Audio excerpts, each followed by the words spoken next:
Hi అండి, నమస్తే. Welcome back to my channel. Today నేను వడపావు రెడీ చేసుకుంటున్నాను అండి. వడపావు కాను 6 ఆలుగడ్డలు ఉడకపెట్టుకొని స్మాష్ చేసుకొని పెట్టుకున్నాండి. దాంట్లో ఉప్పు, కారం, ధనియా పౌడర్, కొరియాండర్ లీవ్స్ వేసానండి.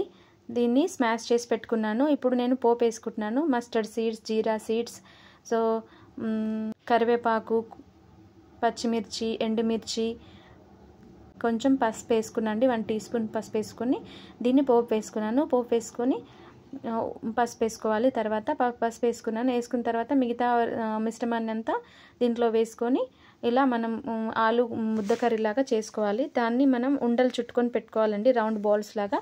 సో నేను ఇప్పుడు గ్రీన్ చట్నీ రెడీ చేసుకుంటున్నాను. గ్రీన్ చట్నీ కాను కొత్తిమీర, మింట్, గార్లిక్, వెల్లుల్లిపాయలు, అల్లం, ఉప్పు, నిమ్మకాయలు ఇలా పిండుకొని పెట్టుకున్నాండి. తర్వాత నేను బూందీ చేసుకోవడానికి కొంచెం వడపావు కూడా చేసుకోవడానికి బేషన్ రెడీ చేసుకుంటున్నాండి. ఉప్పు, కారం, పసుపు, అల్లం ఎల్లిగడ్డ, అన్ని ధనియా పౌడర్ వేసి కొంచెం నూనె వేసి ఇలా పెట్టుకున్నాండి. నేను శనగపిండి తీసుకొని ఇలా జల్లించుకుంటున్నాను. ఆ జల్లించిన శనగపిండి ఇలా మనం కొంచెం దోసపిండి మాదిరిగా కలుపుకోవాలన్నమాట. కలుపుకున్న తర్వాత దాన్ని 1 బై 1 మనము బూందీ వేసుకోవాలి. బూందీ వేసుకొని ఆ బూందీని తీసేసి మనం చట్నీ లాగా రెడీ చేసుకోవాలండి.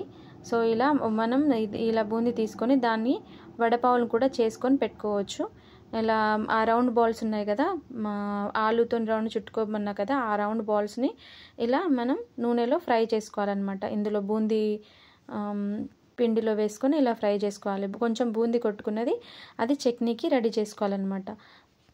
ఇలా చేసుకున్న తర్వాత 1 బై 1 వడపావులు రెడీ చేసుకోవాలి. ఇప్పుడు ఆ బూందీని తీసుకొని మనం కొంచెం కొబ్బరి, బూందీ,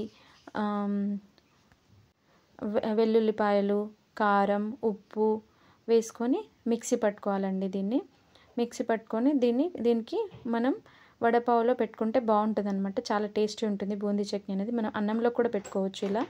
సో నేను వడపావులో మధ్యలో కొంచెం బటర్ పెట్టి 30 సెకండ్స్ మైక్రోవేవ్ చేసుకుంటున్నాండి. మైక్రోవేవ్ చేసుకొని దాన్ని తీసుకొని బూందీ చట్నీ ఇంకా గ్రీన్ చట్నీ ఇలా స్ప్రెడ్ చేసుకొని వడపావులోకి ఆ వడపావు మధ్యలో పెట్టుకొని కొంచెం కొన్ని మిర్చి మధ్యలో చీల్చుకొని ఫ్రై చేసుకోవాలండి. చేసుకొని ఇలా వడపావు చట్నీ ఇట్లా పెట్టుకొని వడపావు పెట్టుకొని 1 బై 1 బైట్ చేసుకుంటూ మిర్చితో తినాలి. చాలా బాగుంటుంది.